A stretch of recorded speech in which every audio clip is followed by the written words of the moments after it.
The story takes place in Setagaya, where a rumor has been spreading about a giant mansion owned by a businessman who went raw 7 times, resulting in the birth of 7 siblings who are thicker than dictionaries in the ADS.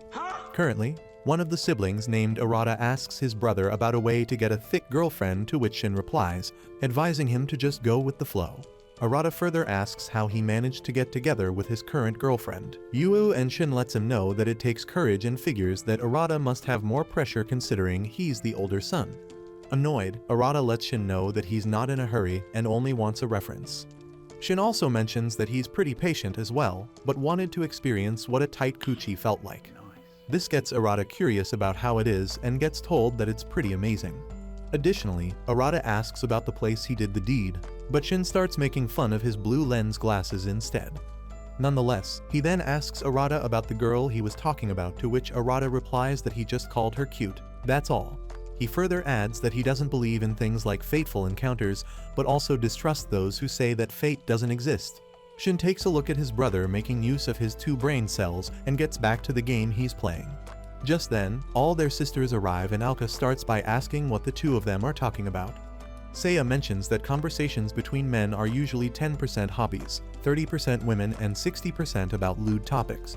Minami also comments that it's 80% about women, but gets told by Banri that she just failed to calculate 60 plus 30. Meanwhile, Kotono decides to stay silent. Ouka then figures that Arata must be asking about the dimensions of Shin's girlfriend, but Ouka lets her know that he was actually saying that Auka's body is getting bustier. Flustered, Ouka tells her vicious-looking dog to go and bite off that loser's sausage. She then comments on how it's a divine punishment for looking at his sister's body in a lewd manner, to which Arata asks why he would use his eyesight to look at her iron board of a body.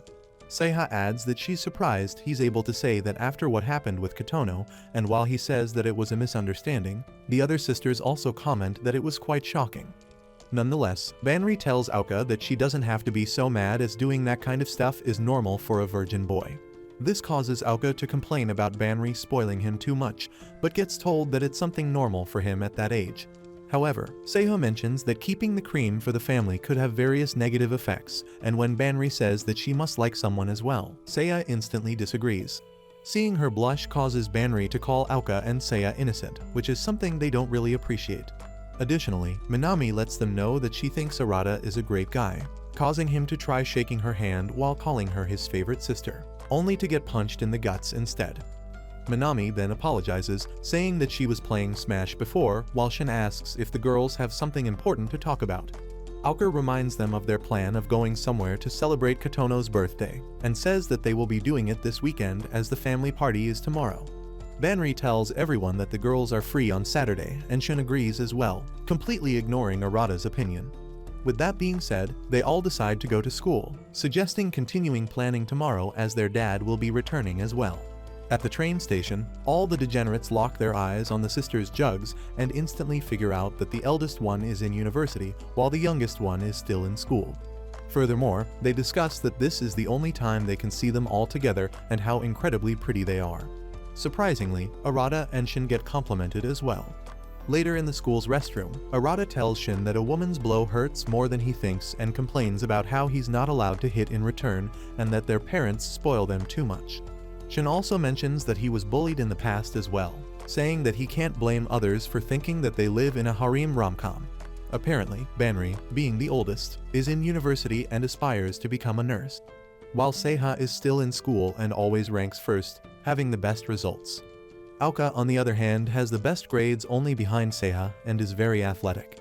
Minami is a prodigy who won 3 consecutive tennis championships and has been scouted several times. Lastly, Kotono, being the youngest, is the innocent type who has a peaceful and shy personality. This explanation makes Arata remind Shin that he'll never feel attracted to his sisters, which makes Shin question the thing that happened with Kotono. However, Arata lets him know that he's her brother, and it doesn't matter if she told him that she loves him. Shin then talks about the cars releasing a ton of smoke outside their house and mentions that he's sick of all the guys asking her to introduce them to his sisters. Meanwhile, Arata notices the black-haired baddie walking and instantly becomes beet red. This makes Shin comment that reviving a past trauma could be the worst thing that could happen to Arata, as it makes him embarrassed around girls, but gets told by Arata that it has nothing to do with that. Later that night, Arata lays in his bed, stalking his crush named Rara and wondering if he should send her a friend request. However, he wimps out in the end and thinking about the trauma Shin talked about, questions if such a thing really exists. Arata then figures that he could have dated Rara if his sisters weren't around, and remembering Shin talking about breaking some bed frames with his girlfriend, Arata begins thinking the same about Rara. Nonetheless, he instantly gets those weird thoughts out of his mind and realizes that it's all up to him in the end. Just then, someone knocks on his door, and that person turns out to be Ouka, asking for his notes. Apparently, she is behind on math because she was sick last week. Following that, he shows her his notes, and while she focuses on the math problems, Arata focuses on those mommy milkers of hers.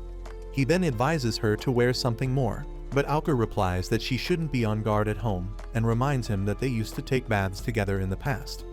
Following that, she asks him about the girl he likes, saying that Shin told her about that earlier.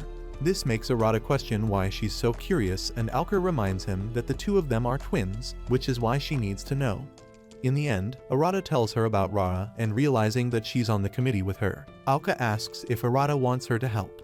She then remembers that her house is nearby and figures that they could hang out this week, but Arata tells Ouka that it isn't like that already.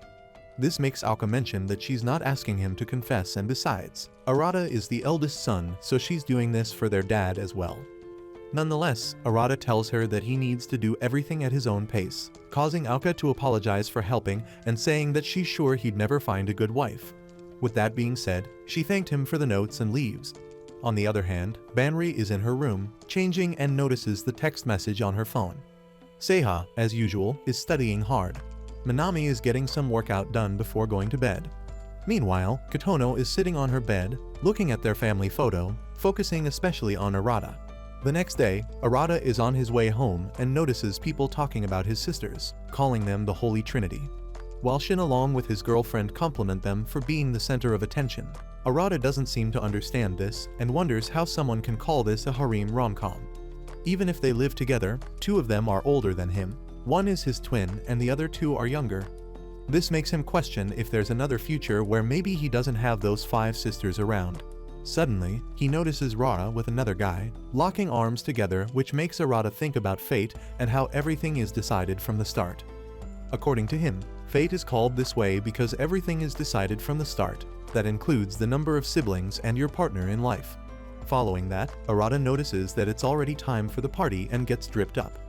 Later, he runs into Ouka, who reminds Arata that Dad told them that those who didn't dress up won't get anything. Following that, all the siblings gather around the dining table and compliment each other's dresses, but all Arata can think of is seeing Rara with that guy. Just then, he notices Ouka shouting at Minami for losing the AirPods she lent her, and Minami replies that she probably left one in the gym room. Ouka continues to scold her for losing the AirPods, and when Minami says that she will look for it tomorrow, Ouka advises her to study more instead of always working out. This statement pisses Minami off, and she starts yelling as well. Even though Banri tries calming them down, none of them listen to her and continue fighting each other. In the end, Ouka tells Minami that she doesn't want a sister like her, and Minami agrees to this as well. To their surprise, Arata interrupts, telling them not to say stupid stuff as one of them are his siblings. Ouka questions why he is acting like the older brother all of a sudden, and Seiha advises them to calm down as Dad is about to arrive. Eventually, their father ends up arriving, and when Ouka compliments his dress, he mentions that it's a famous brand in South Africa. But before they start eating, their father mentions that he has something to tell them and that he decided to say it when Kotono turned a bit older. He further adds that nothing will change and he will always love them, which is why he's going straight to the point. With that being said, he informs everyone that none of them are blood-related siblings. Arata can't believe this and asks his dad what he means by that. Their father elaborates that they are all adopted, and he told them now because all of them have grown up and are at the age where they can handle the truth. This comes as a shock to all of them, and Arata once again questions what on earth he is saying. Their father further classifies that only Minami and Shin are real twins and the rest of them don't have any blood connections. This makes both Arata and Ouka look at each other in surprise, and eventually, she tells their father to stop with the dad jokes as the party is starting to get more exciting. But their father apologizes, promising to answer any questions truthfully that they might have. Nonetheless, as it's Kotono's birthday, he suggests eating dinner and orders the maid to bring the food. With that being said, everyone is served some mood, but all of them are too shocked to even take a bite. After they are done eating, Banri requests for some time alone. There, Minami mentions that she's full, while Arata mentions that he doesn't even remember what he ate. Ouka complains, saying that it's all Dad's fault as the timing was horrible, but Seiha replies that it was the best moment to tell them as it's not something that can be postponed forever. Even though Ouka understands her logic, she can't help but feel heartbroken as it makes her think that they all were deceived by their father. Minami mentions that she's overthinking too much, while Seiha asks Banri what she thinks as she was 4 years old when she became a member of this family. Ouka also questions if she remembers anything, and Banri, who is about to say something, stops and lets them know that it's nothing. The other siblings begin asking her to tell them, but she replies that it's just a trivial matter, nothing compared to what they just heard. She further mentions that they have been together and will still be siblings at the end of the day. Everyone looks at her in silence and ends up agreeing with what she said. Now that the conversation is over, they all decide to go back to their rooms, but Arata sits there in silence. Later that night, Arata lies on his bed, realizing that he thought these kinds of things only happen in the dramas he pirates. Furthermore, he decides not to think about it as his father will always be his father and remembers what Banri said about them being siblings and hopes that nothing will change. However, he then remembers Rara getting freaky with that playboy and gets frustrated enough to want to take a bath. As soon as he enters the bathroom, a giant melon holder catches his attention, making him wonder if all the boys are jealous because of this. Furthermore, he understands why their dad told them about this now, as back in the past, they all would have been traumatized. Thinking that their relationship will not change, Arata figures that his lonely life in the middle of thick baddies will continue. Just then, he notices Kotono already taking a bath, which freaks him out, and he apologizes, saying that he didn't know she was in there. Additionally, he mentions not even hearing a sound, asking if she's some sort of ninja. Kotono replies that she didn't hear him either. Nonetheless, Arata tells her to inform him when she's done, but to his surprise, she calls his name instead, asking for the usual service. In the end, he's forced to wash her back, telling Kotono that she'd be made fun of if her classmates find out about this. As he continues talking to her, Arata ends up catching a glimpse of her jugs, but decides to take this thought out of his mind as it's only the back of his sister. Kotono lets him know that she likes it when he's the one rubbing her back, which causes him to ask Kotono what she's going to do on a school trip when no one is around. Soon after, he tells Kotono to do the rest and lets her know how much time she needs to spend on each body part. Additionally, he advises her to keep herself warm as it's pretty chilly outside. On the other hand, Ouka is having a cup of tea when Shin appears. She advises him not to stay late as it will have a negative effect on his memory. She further mentions that drinking chamomile tea before bed was a habit of their mother, to which Shin replies that they barely know anything about her. Additionally, he pities Kotono, considering this all happened on her birthday, but Ouka mentions that she is pretty smart, and that they all need to support her through this. Ouka comments on how blind children are to certain things, as they should have doubted when no one knew where or how their mom gave birth to them. She then asks Shin what he thinks about this, as he has been awfully quiet, to which he replies that it's a bit too unexpected for him. Ouka agrees, saying that their father knew it would traumatize them, and should have kept it a secret forever. Lastly, she asks Shin if Arata said anything, causing him to smile and ask her if it bothers her. She lets him know that they grew up as twins, which is why she thinks there is a special connection between them. Shin reassures her that he feels the same way, and even if they are not blood related, Arata is still the heir of the family and an older brother they can rely on. Shin then suggests keeping this a secret, as their family will get a lot of attention, for better or worse. When Ouka argues that they are not doing anything wrong, Shin replies that people's impressions are the basis of every decision. Nonetheless, Ouka says that they grew up thinking that they were twins, but found out that they are actually not. Now, if Arata starts acting cold and distant, she wouldn't know what to do. Shin figures that she's actually worried about that, causing her to get flustered and walk away in anger.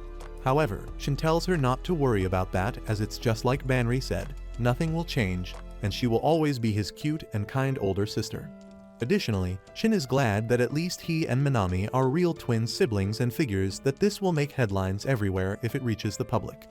On the other hand, Kotono gives Arata a hug from behind, letting him feel the softness of those cups. While Arata can't understand what's going on, Kotono continues to push herself against him. On the other hand, Shin tells Ouka that as they aren't blood related, marrying each other would not be illegal. Ouka replies that it's pretty gross and questions if he always thinks messed up stuff like that. But Shin instantly disagrees, saying that he's just happy to have a pretty older sister like her. Ouka also mentions that it wouldn't be strange if Arata thinks like that, as he has been giving her strange glares lately. She then informs Shin about Arata telling her to wear something more, which was quite disgusting. Additionally, this reminds her of the incident with Kotono, and she asks what exactly happened.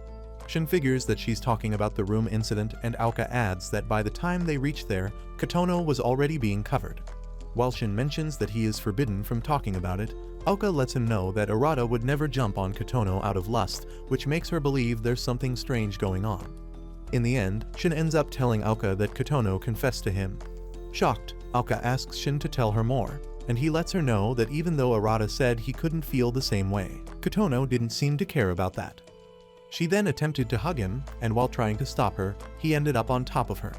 This leaves Ouka speechless, and she figures that Kotono sometimes does some wild stuff. Shin further adds that Arata said if everyone finds out, Kotono's feelings might get hurt. Ouka then wonders if that can be dangerous, considering they aren't siblings, to which Shin replies that it might be a misunderstanding, as at that period of time, it's normal to confuse respect and affection. But in the end, even Shin agrees that it might get dangerous if Kotono is serious. Elsewhere, Arata yells at Kotono, but she ends up grabbing him even tighter and lets him know that she loves him.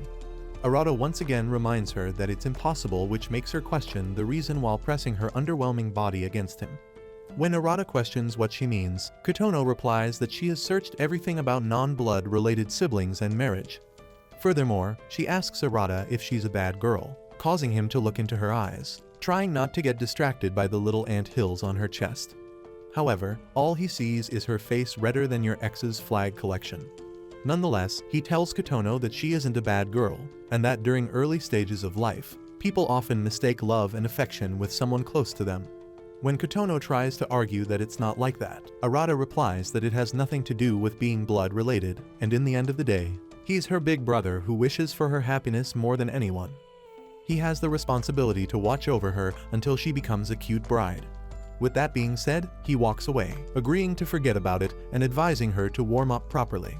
Kotono lets him know that he's very gentle, but at the same time, not gentle at all. Arata ignores this statement and leaves after wishing her a happy birthday, while she wishes Arata could tell her when this growth spurt era will end. Following that, Arata silently gets out of the bathroom and walks to his room, not knowing that there is someone watching him. On the other hand, their pops is present in his room and looks at the picture of his late goth wife, saying that he has fulfilled his promise. Just then, someone knocks on his door, and that person turns out to be Banri. Meanwhile, Arata thinks that he didn't expect Kotono to come at him like that and wonders if this is the influence of the non-blood related siblings conversation. He can't understand how she can think like that even though they aren't siblings. However, as soon as he enters his room, he finds Seiha sitting there, waiting for his return. Arata mentions that she looks pretty dignified for someone who's in the wrong room, to which she replies, asking him to lock the room if he has anything to hide. Furthermore, Seiya asks where he was, and Arata realizes that he can't say that he was in the bath with Kotono. In the end, he questions why she wants to know where he was. Additionally, he asks Seiha what's she doing in his room at a time like this. After staying silent for a moment, she mentions that even though it's the smallest room among the siblings, it feels very spacious. Seiya then reminds him of the time they played rock, paper, scissors to decide the rooms, and Ouka got the largest one. As expected, Arata clearly remembers it, as he got the smallest one. Nonetheless, Arata questions if she came to count the number of white stains on his bedsheet, and when she refuses, he begins to wonder what she's up to. Arata then thinks that she might want to talk about what happened with Kotono and can't seem to understand what she's thinking. Soon after, Seiha walks up to him and, without saying anything, pushes him on the bed and gets on top of him. Flustered, Arata questions what she's doing and tries to stop her before his rocket takes off. However, she tells him to be quiet, as this should be kept top secret. Afterward, she rests her head against his chest, giving him another experience of cannons against the chest. At this point, Arata's mind goes blank as he realizes he won't be able to handle this cowgirl for long. Furthermore, he wonders if his V-card is about to get swiped and can't believe that Seiha is doing the same thing as Kotono as well. But to his surprise, all she says is that there doesn't seem to be any abnormalities, which makes him question what exactly she means by abnormalities. Eventually, she confesses that she saw him and Kotono inside the bath together, causing him to freak out. He can't believe Seiha ended up seeing that indecent exchange and asks how much she saw. Seiha lets him know that she saw everything, as when she was about to take a bath, she heard the two of them talking. Realizing that Seiha knows everything, Arata begins to panic and asks her to give him a minute to explain. Seiha replies that she was aware of Kotono's feelings, but never expected those feelings to be this strong. Due to today's incident, Kotono couldn't suppress her feelings any longer. Seiha believes that Arata's response was appropriate and wanted proof that he wouldn't try to have a romantic relationship with one of the sisters. Arata realizes that she did all of this for the sake of protecting her little sister. Furthermore, he questions if there wasn't another way to go about this, to which Seiha replies that it was easier for her to find out by doing what she did just now. Arata then tells her not to say silly things, as Kotono is his sister, which catches Seiha by surprise. She then asks Arata if he knows the reason their country prohibits consanguineous marriage, and lets him know that it's due to the country's culture, as such feelings are normally oppressed or disregarded. Additionally, in biology, the more varied the genes are, the stronger the individual will be from that union. But this theory became meaningless after this incident. Currently, Seiha is more worried as to how long these words will stop Kotono for. When Arata tries to argue, Seiha replies that marriage between cousins is rare but allowed. Arata and her are no exception to that, and as they are not blood related, they can have a physical relationship without any problem. Seeing him freak out, Seiha lets him know that she's just stating the reality, and even though she's not happy with the idea of being at the whim of their desires, it's not unnatural. Seiha wonders if Kotono knew from the beginning, but is relieved that there was no abnormality in Arata's pulses. Before leaving, she reminds him that she's the older sister, advising him to at least add Chan in the end, as she'd like if he referred to her in a cutesy way. After she leaves, Arata begins to wonder what just happened and thinks how this all seems like a plot from a light novel. Nonetheless, he believes that things won't change in the blink of an eye. Outside his room, Seiha closes and opens her fist, questioning if there really is nothing abnormal going on. Just then, Minami appears and asks Seiha what she was talking to Arata about, to which Seiha replies that she was there to return a book she borrowed. The next day, Arata and Shin are walking to school when they hear their sisters getting compliments from the neighborhood playboys. They start discussing their facial features along with their silky soft skin, saying that a lot of students gather around because everyone wants to see them. Everyone has different choices, as some of them go for Minami, some go for Ouka, while others have their eyes on Seiha. Shin starts to wonder how those guys would react if they knew they're not really sisters, and gets told by Arata to keep his voice down. He further mentions that girls are really good at lying, as he sees them in a different light now that they know the truth. Arata also thinks about how Kotono went to school as well, knowing that she still has a lot of mixed feelings, and realizes how they are such great sisters. Later, Arata notices that his mind has been stuck all day on what happened last night. Being told that they aren't blood related didn't feel real at that time, but it is the reality after all.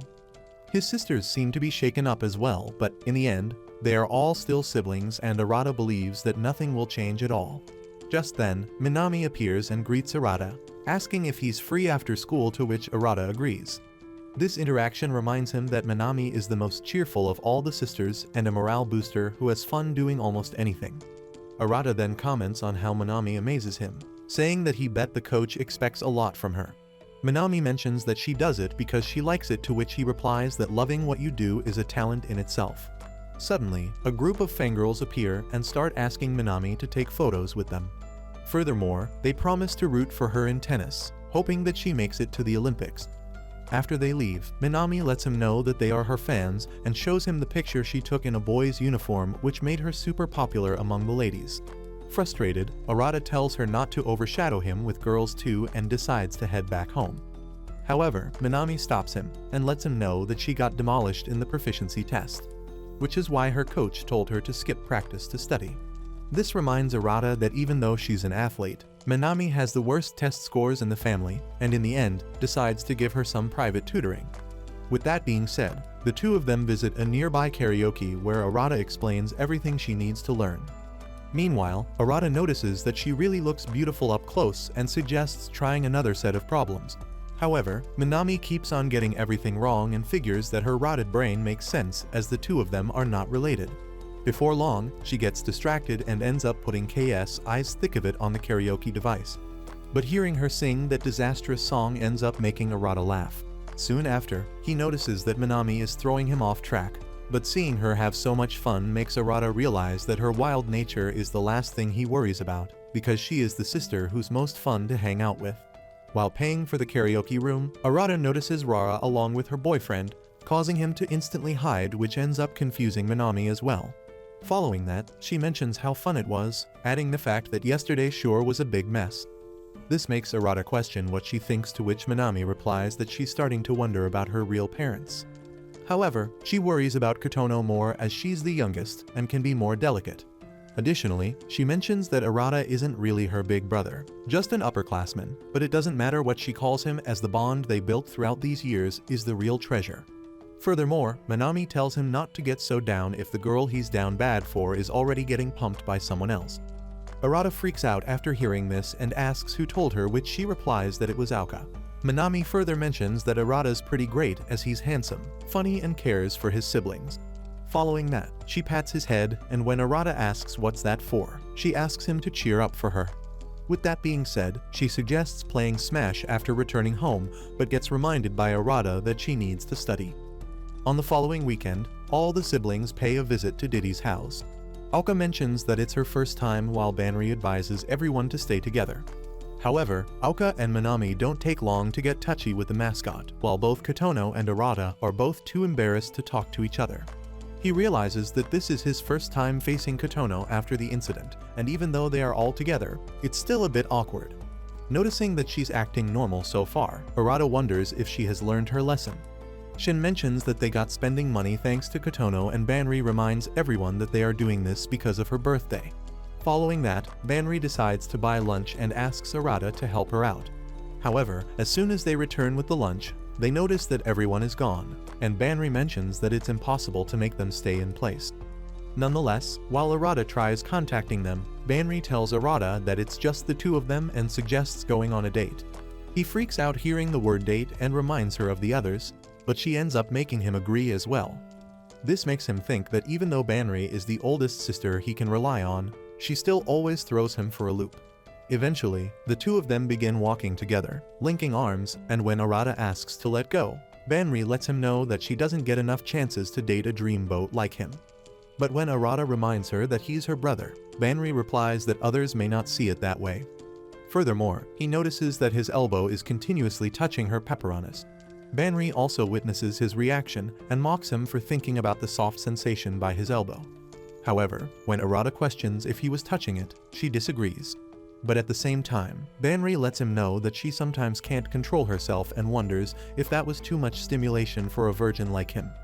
Arata instantly gets flustered and tells Banri that it's not cool, to which she replies, telling him to be grateful for walking beside a beautiful older sister. Nonetheless, he knows that she has a point, as even though all his sisters are cute, Banri is a tier above. She then teases Arata by allowing him to grab a melon or two back home, causing him to yell at her. Later, while climbing the stairs, he stares at those two giant cakes of hers, causing him to trip and fall in front of everyone. He gets annoyed at himself for looking so lame, and after laughing at Arata, she offers him her hand and Arata gets up, hiding his face in embarrassment.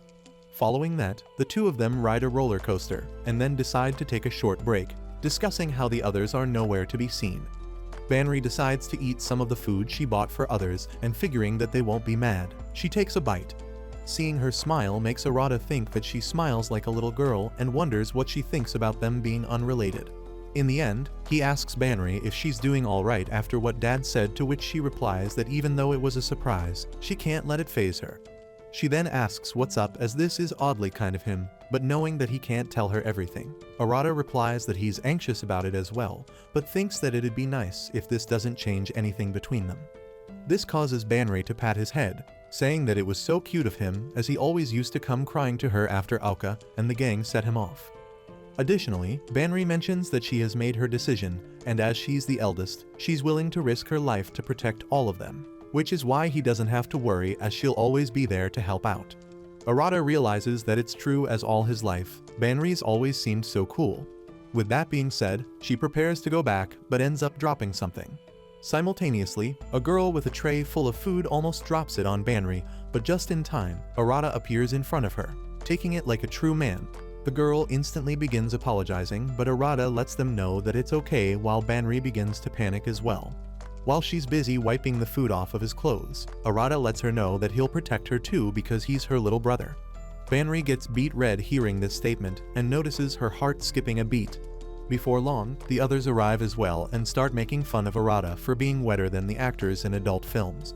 As Banri prepares to go with the others, she can't help but think that Arata has grown up a little. Nonetheless, they all continue to explore the amusement park, and when Ouka comments that it's like they are in a movie, Arata lets her know that she looks like a princess. She then starts messing around, asking Minami to dance with her while Arata and Shin along with Kotono and Minami decide to go to the bathroom. At the bathroom, Seiha reveals what Kotono said to Arata to the other girls, causing them to get even more curious. She further explains that Kotono apparently hugged him in the bathroom. However, she also reassures them that it didn't activate his water gun, and Arata chastises her for it as a big brother should. When Ouka questions how she confirmed it, she replies that she did something in that vein, causing them to get even more confused. Seiha explains that she came close to him, but his pulse didn't deviate from its normal speed, and when Ouka asks how she got close to him, Seiha replies that she simply lay on top of him. While all the girls are shocked hearing this, Ouka can't seem to keep up with Kotono's bear hug and Seiha's weird mounting style. Banri figures that Kotono might not mean it as it's a trying time for her, to which Seiha agrees. But when Minami asks how they are going to resolve this matter, Seiha suggests not confronting her at all.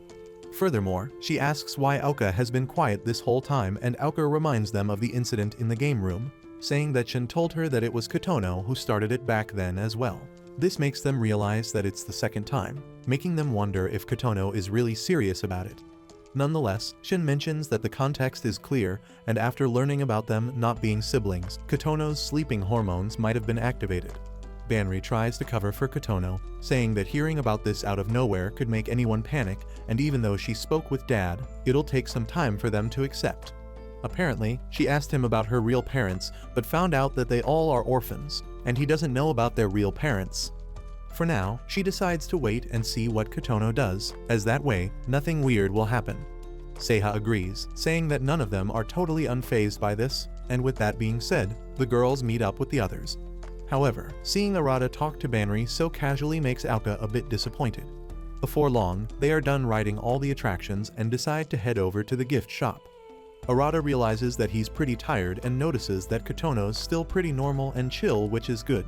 He figures that everyone must be sorting through their emotions after what happened, and is aware that their dad must have been anxious about whether this would tear them apart. However, he is aware that this couldn't have been easy to hide for so long and reassures his dad that nothing's changing at all. Soon after, the fireworks start taking place and every one of them enjoys looking at them together. Later, Arata is waiting outside the gift shop for others and notices a plot queen walking with her man and almost thinks that it was Rara. Suddenly, Ouka appears out of nowhere, asking what he's doing, which ends up startling him. She lets him know that life is more fun if you have something to collect, and Arata asks her to buy something for him. Ouka then mentions that she actually has something to talk to him about, saying that they were twins 3 days ago and got stuff to discuss. Arata replies that he still thinks of her as his twin sister, and always will. Ouka replies that he needs to face the truth sooner or later and comments on how they thought they have a psychic connection because they came from the same cream sauce. She always felt she could understand him, and they always used to tie in rock, paper, scissors.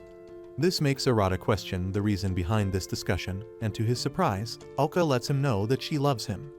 This reminds Arata of the time when he had a conversation with Shin about whether he had started seeing his sisters as other girls. He mentioned that now all his sisters are just women he gets along with except for Kotono, as she literally confessed her feelings. Arata remembered the softness of her milkers and told Arata that he doesn't think that way. Shin also mentioned that he didn't need to think that way as he got his girlfriend, Yua. When Arata questioned when he got so close to calling her by her first name, Yua replied that something is happening all the time. He further elaborates that every day it's a new position in bed and lets Arata know that he told Ouka about him and Kotono. Arata freaked out and figured that she couldn't have believed any of it, to which Shin replied, telling him that she was sure Arata wouldn't try any funny business. This came as a surprise to Arata, who then called Ouka a tsundere, reminding Shin that they had been siblings for a long time and that their relationship hadn't changed. Shin mentioned that there'd be panic if the public found out about a virgin living with 6 busty maidens, causing Arata to advise him not to tell others. Back in the present, Arata gets confused about what she just said and Ouka lets him know that she wanted to say that because all she ever does is beef with him, but at the same time, she's really glad to have him as her twin brother. Furthermore, she compliments him for handling the situation with Kotono really well, saying that nobody is at fault. However, Arata is still disbelieved but relieved at the same time, knowing that Ouka loves him like family. Ouka further mentions, saying that it's a given as they are twins, and they'll never see each other as lovers, to which Arata lets her know that she's a jerk. Nonetheless, she decides to go and take a leak in the bathroom, while Arata thinks how it was kind of out of character for her to say such a thing. However, he still believes that she should have phrased it better, and remembers his conversation with Shin about if he still sees the girls as his sisters. In the end, he begins freaking out, wondering why the stepsister plots from the hub keep appearing in his mind. On the other hand, Ouka is still red after what happened and remembers his conversation with Shin and Seiha about Kotono's advances on Arata, which causes her to regret saying all that weird stuff. Apparently, a few days later, Arata is trying to improve his toothpick-resembling body when Minami appears out of nowhere. She tells him that it's routine for her to hit the gym, and when Arata mentions that Sunday mornings are great for workout, she tells him to dial down the adrenaline. Additionally, he mentions that it's still a bit early, to which Minami replies that she happened to wake up early today, causing Arata to once again advise her to have a good night's sleep. Furthermore, she questions why he's so dedicated, as it's now like he's trying to go pro. Arata lets her know that it feels weird to skip the gym as he's been at it for years. Minami figures that it's something their dad told him, something like managing your body to manage a business. This reminds her that he used to stay in the gym until late at night, making Arata realize that it wasn't great for health. Additionally, he compliments her for not skipping a day at the gym, saying that he respects her for that.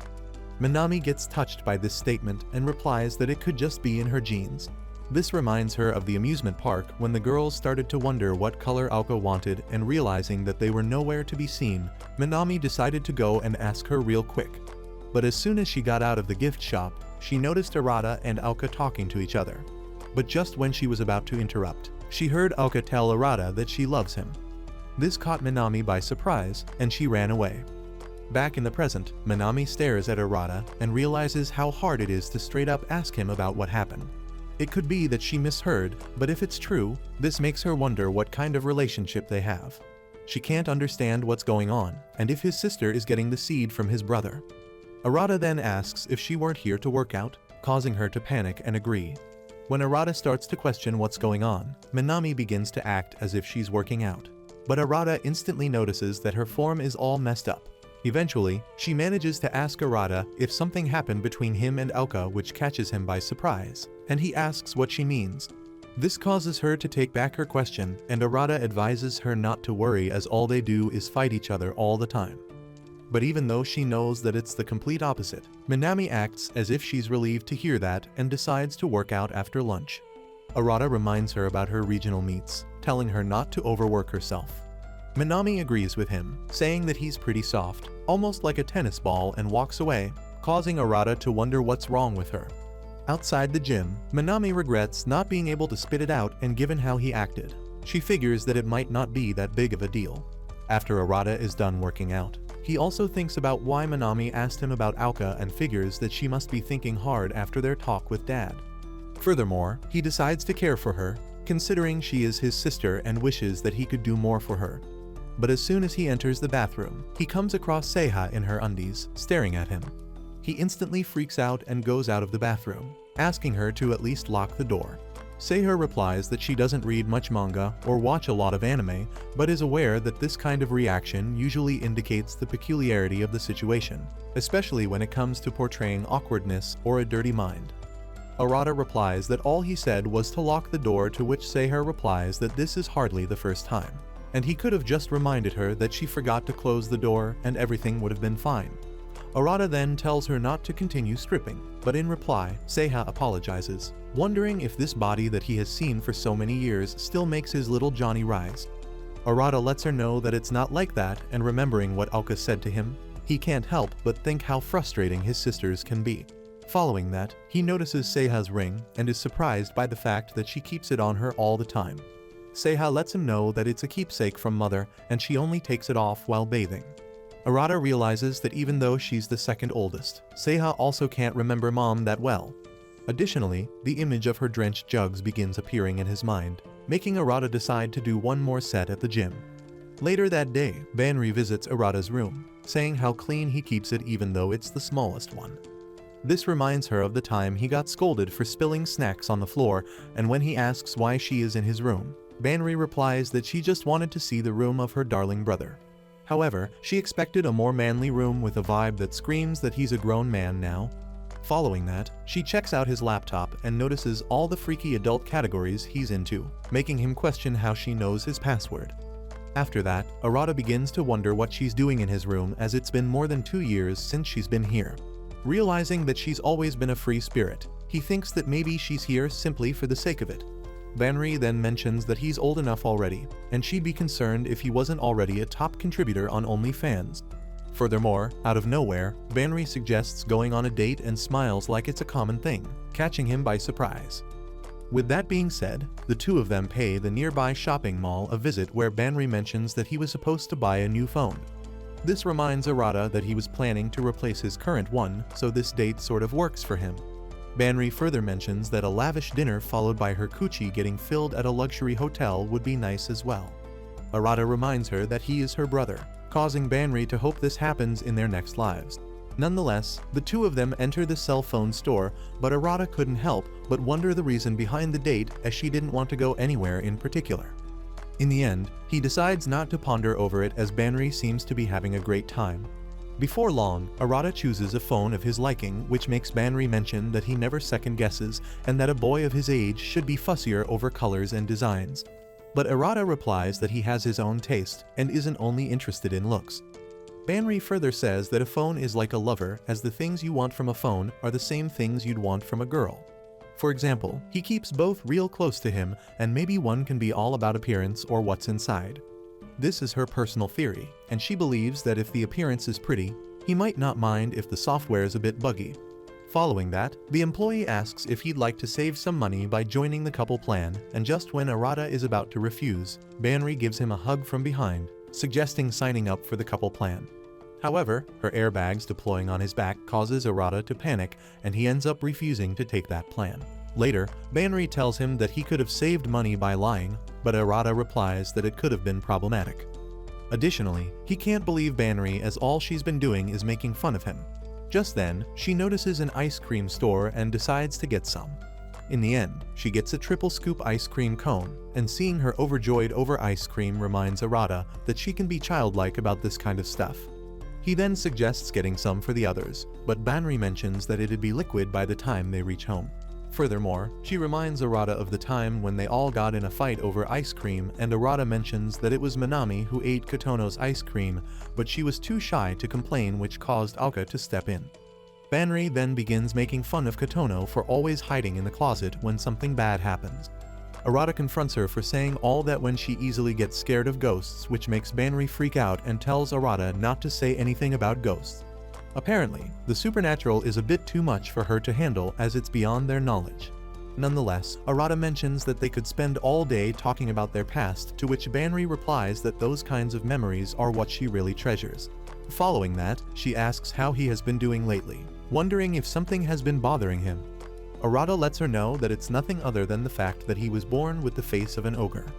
He is kind of sad not ending up with Dad's looks and asks Banri why she's asking that out of nowhere.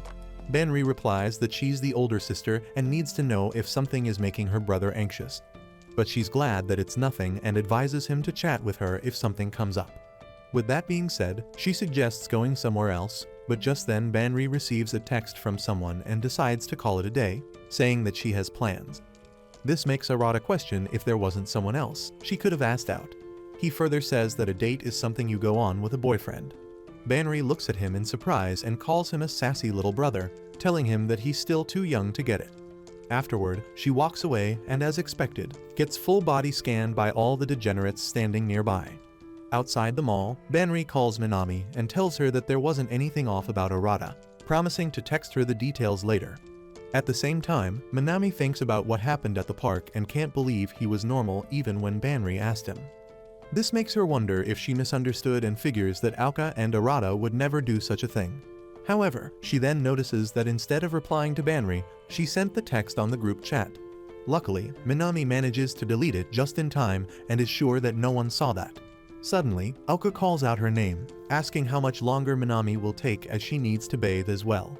Minami apologizes and decides to get out, and when Ouka questions why she's sweating, Minami replies that it's just her metabolism. After Ouka leaves, Minami takes a sigh of relief, figuring that no one saw that message and how being the fourth sister is pretty tough. But little does she know that Kotono saw that message and is currently in a state of shock. The next day, Seiha comes to Arata's room, asking him to play a game of Twister with her. Confused, he asks her to elaborate and is told that she bought it from Amazon by accident and ran out of time to return it. Additionally, she mentions that the last time she visited his room, she noticed some level of freakiness in his mind, and as her exams are coming, she can't let her emotions go unresolved. This freaks Arata out, and he questions what Seiha's doing, and how could she say stuff like that. Seiha replies that such defensive emotions would provide little in the way of constructive argument, asking Arata to help her out with her exams, considering she is the older sister. This whole situation makes Arata wonder if she likes him and can't understand how he's supposed to play Twister with her. Nonetheless, Seiha begins explaining the rules, but Arata still isn't fully convinced. Seeing him stay persistent, Seiha questions how he improved his grades by 30% on last month's exams, to which he replies that it was due to his older sister's help. Eventually, the game starts and Arata puts his right foot on the blue circle. However, Seiha stops him right there, letting him know that the game only makes sense if they get close to each other. But Arata doesn't see a problem as he's following the rules, which make her call Arata a cheeky loser. Nonetheless, she continues to play, saying that a display of arrogance is necessary in business management. Just then, he freaks out and asks Seiha to back off, which confuses her as she is following the rules as well. Arata lets her know that it's a problem for his sanity, and Seiha lets him know that it is those emotions that she's interested in. Arata can't believe that Seiha is serious right now, but having no other choice, he continues to play the game with her. After some time, Arata figures that they might not get close to touching each other after all, and maybe this way, he'll be able to make a clean escape. However, Seiha notices that he's continuing to be uncooperative and decides to take steps to approach him. Arata notices that she blocked his escape route, and her position is giving him a crystal clear view of that gorgeous coochie. Arata ends up telling Seiha that she quit, but gets told that his position looks pretty fun and easy, asking if he has some other reason to quit. This makes Arata wonder that if he quit in this position, would that be admitting that he's aroused right now? While he's busy staring at the milkers of his nerdy sister, Seiha tells him to put his right foot on yellow. But he notices that the only way to access yellow is right between legs. Seiha mentions that his face seems rather red, to which he replies that the game gave him a workout. Having no other choice, he slides his foot between her legs, touching those cakes in the process as well. At this point, Arata is fully aware that this is really bad news and questions just what in the world is his sister even thinking. Following that, Seiha mentions that the emotion called happiness is a mixture of 3 chemicals inside their brain. Dopamine produces feelings of success, oxytocin produces feelings of love, and serotonin makes feelings of euphoria. The feeling one experiences from romantic love comes from large dopamine release, giving them a sense of accomplishment. But at the same time, creaming the cakes of a lover results in production of a large amount of oxytocin. While Arata can't believe that Seiha is not embarrassed saying all that, she questions what counts as dopamine love and what counts as oxytocin love. She believes that it has nothing to do with being married or doing the deed, but from an unidentified emotion such as trust. All humans seek happiness in their lives, and this is a field Seiha is not knowledgeable in. He further wonders if trust can be found after 50 years shared in good and bad times, or do humans feel comfort the moment they meet one another? And does that apply if that one person is their own brother? Arata once again panics after hearing this and can't understand why she's going back to that again. All he believes while looking at her massive dividers is that she's his older sister and the two of them are siblings. At this point, Seiha starts getting exhausted and Arata can't seem to control his little bro anymore as well. Soon after, she apologizes to Arata and falls on top of him, burying him under her cheeks. She mentions that she has hit her limit of endurance as well, and informs him that the brain produces cortisol for feelings of defeat. Arata confronts her for not falling on the side, to which she replies that her muscles can only hold on for so long, Afterward, Arata tries calming himself, thinking that it's just his sister's bum, nothing to panic about. Seiya also thanked him by saying that she completed her examination, telling him that she noticed no signs of anything apart from normal physical strain. Arata once again tells her that it was nothing like that from the start, and Seiya replies that making rash assumptions is never a safe thing to do. Nonetheless, she mentions that at a moment like this, she should thank him, and with that being said, she walks away. Following that, Arata realizes that Seiya is a total ditz and remembers all the freaky things she said, which causes him to go insane. Later that day, Ouka forces Arata to play the octopus game with him, asking why she is so addicted to it. Furthermore, he questions if she changed the weapons as rollers are for advanced players. But Ouka replies that she is in love with it, reminding Arata of the time she told him she loves him. However, she then ruins the mood by saying that she can't get enough of the way it crushes everyone in her path. When Arata mentions that she might lose her fans, she replies that being stubborn doesn't make one better. Eventually, they arrive at the game room, and when Arata asks if she got any better, Ouka replies that she has been playing a lot and put in 30 hours this week alone. Arata can't believe that she has been playing late at night on weekdays and remembers how she'd go pro wrestler on his whenever he won against her. But at the same time, he can't help but remember that night and wonders if she was always this big of a gamer, as he feels like she's been acting weird since Dad's talk. Following that, Ouka lets him know that the game has started, and Arata decides not to beat her too many times. With that being said, the game begins and Ouka manages to eliminate him 5 times, making him frustrated. Arata then peeks at Ouka and notices that she's really enjoying playing the game. Additionally, he admits that she has gotten much better than before. He never saw her as a gifted student, which makes him think that Ouka works really hard at everything she does. Not only that, but a lot of boys seem to be down bad for her, and she probably looks like a hot chick who's really smart to them. While playing the game, Ouka starts moving a lot and begins bumping into Arata as well, which makes him think that she's so into the game that she doesn't realize how much she's moving. In the end, Ouka wins once again and asks if he got worse. Arata continues to think that Ouka really does give off cute little sister vibes and decides not to hold back anymore. This results in him absolutely demolishing her, and even though she's motivated to try again, Arata continues to beat her again and again, causing her to wonder how he got so much better all of a sudden. Before long, she gets frustrated and gets up, calling it a bathroom break. But just then, she wraps her arm around Arata's neck and begins choking the life out of him. Arata tells her to stop, asking what kind of freak does a sleeper hold in the middle of the game. However, Ouka tells him to say uncle, but even when he does, she continues to choke him. Arata notices that every pixel of her is touching him and realizes that this is starting to hurt. In the end, he grabs her arms and throws her onto the ground, but accidentally ends up on top of her. Both of them stare into each other's eyes, and realizing how close he is to Ouka, Arata begins to panic. He regrets not being able to hold back and figures if she's going to strike back at him. Additionally, Arata notices that it looks like he's about to treat those buns with some extra frosting, but instantly diverts his mind, thinking that she's his sister. Nonetheless, Arata reminds Ouka that he told her to stop, but to his surprise, she mentions that he really has become a man. While Arata can't figure out what she means by this, all Ouka does is stare at him with her puppy eyes. Furthermore, he questions what she means by that, but Ouka lets him know that she's getting bored and walks away. Outside the gaming room, Ouka stands with her hands clasped and a beet red face. She then mentions that Arata acts older than her in the weirdest situation and walks away, deciding not to go easy on him next time. Meanwhile, Arata sits in the gaming room, still confused about what just happened. He remembers her words and figures that she's right because he couldn't land anything on her as a kid. However, he can't help but wonder if she meant something else. In the end, Arata begins to freak out, saying that his sisters are such a pain.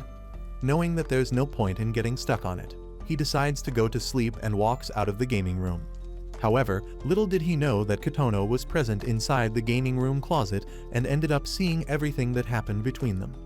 The following day, Arata's father brings him a little souvenir and asks how the others are doing, to which Arata replies that the bombshell of their father made their personalities blow up. This reminds his father that he wanted to talk to him about something important and asks Arata if he has a busty chick in his life. On the other hand, all the girls are watching a Netflix series and can't believe that the episode ended on a cliffhanger. Benri mentions that it was really dreamy the day that the character confessed while surrounded by pure nature. But Ouka doesn't seem to agree, as she hates it because confessing out in the sticks is pretty cheap. This makes Banri ask what her vision is, to which Ouka replies that she wants a smart guy who is loaded with bread and is at least 6 feet tall. Seiha lets her know that she reads too much manga, which makes Ouka curious about Seiha's choice. Apparently, the setup doesn't matter to her, and she'd just want him to have a plan about their future family, their income, and their living environment. Ouka lets her know that she's asking the most out of all of them, and the others agree. Minami then asks Kotono, but figures that she's still a bit too young for this, and Banri agrees as well. Nonetheless, they return back to the topic, and Ouka questions why the character confessed on the rope bridge, and Banri, while hugging her, says that the girls who say that always swoon when a guy embraces them from behind. Ouka further says that all that about someone special feels so self-serving, and the other girls agree. But Minami mentions that it's not about the words or location, but if they like the guy himself. Ouka agrees and wonders why they were debating over this, and decides to go to bed as it's getting chilly. But before that, she asks Minami who made the first move in Shin's case, to which she replies that it was Shin. This comes as a surprise to Banri, as she didn't know he could be manly like that. However, Ouka doesn't seem happy about the compliments he's receiving and calls Shin a womanizer. Out of nowhere, Kotono tells everyone that she is in love with Arata, which catches everyone's attention, and they begin looking at each other. Banri lets Kotono know that they are aware of how much she loves him, causing Kotono to elaborate that she loves him in a romantic manner. She further says that they could become a couple, as they are not actually siblings, and mentions that it makes all of them her rivals in love. Apparently, she was happy to hear that none of them were related, because all she wants is to marry Arata. On the other hand, Arata asks his dad where the question comes from, and he replies that Arata is the eldest son, and he's just a dad concerned for his boy. Arata lets him know that he doesn't have a special someone, and his dad replies that there isn't a person out there who can dodge love forever. This makes Arata question his dad about what made him fall for his mother, to which his dad replies that it was those star-sized jugs on her chest. He further mentions that it was her beauty at first, but then he started seeing her as warm as a sunbeam. This was when she made him weak in the knees, not allowing him to resist falling in love with her. Arata asks why he only has one photo of her if she was that gorgeous, and his dad replies that true beauty can never be captured by a camera. He then asks Arata if he remembers the promise about room 8, and Arata replies that he told them that he'd show it once they grew up. Eventually, Arata lets his dad know that he respects him, and thinks that he told them everything for a very good reason. Even though some of it doesn't make sense to him, he's still proud to be his son. Currently, all he wants is to protect his siblings, and is going to make every single one of them find happiness. With that being said, he advises his dad to kick butt in his career and leaves the room. Following that, his dad figures out the reason he was so attracted to the name Arata and why he chose it. Additionally, while looking at his wife's picture, he mentions that his eyes weren't mistaken either. The next morning, Minami gets out of the house, fully prepared. Unexpectedly, she runs into Arata, who asks if she's going for morning practice. Surprised, she greets him by saying good morning and asks what he's doing here. Arata lets her know that he was out taking a jog, and letting him know that it's great weather for it. She runs away. This makes Arata question why she has been acting weird lately. He further mentions that her inter-tournament is next week and asks if there's something weighing her down. But Minami replies that she's feeling super good and walks away, telling Arata not to worry about it. However, he knows that when someone talks like that, something is definitely up. While running away, Minami remembers that day when Kotono told everyone about her wanting to marry Arata. But after saying that, she ended up running back to her room, leaving all the sisters confused. Minami and Banri started joking about how Kotono took the drama they were watching to heart, but Seiha mentioned that Kotono is already old enough and that they should know better than to look down on her. Additionally, she mentioned that Kotono is usually very shy, but seeing her raise her voice like that makes Seiha believe that Kotono is fairly resolute. This made Banri tell everyone not to do anything rash, as she'd find out Kotono's condition herself. Back in the present, Minami is practicing tennis for the upcoming tournament, and looking at her play makes other club members comment on how scary she is. However, all Minami can think of is Kotono's confession, and even though she tries her hardest to focus, she ends up hurting herself. Following that, her club members praise her for being so cool, asking how she can hit her shots that hard. But seeing her explain worse than a dude who forgot to pull out, the girls eventually give up. Minami then notices now and runs up to her, asking to play raclette, and the loser has to buy juice.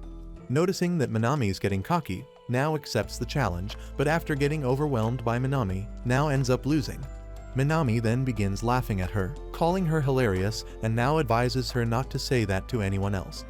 Later, now lets her know that she will be done with her club activities soon and won't be Minami's personal vending machine. This results in her thanking now for the treats, to which she replies that they'll be even when Minami invites her to watch her play professionally. Furthermore, now mentions that she thought Minami would be a cocky brat when she first heard of her, but now knows that she's actually cheekier than anyone else.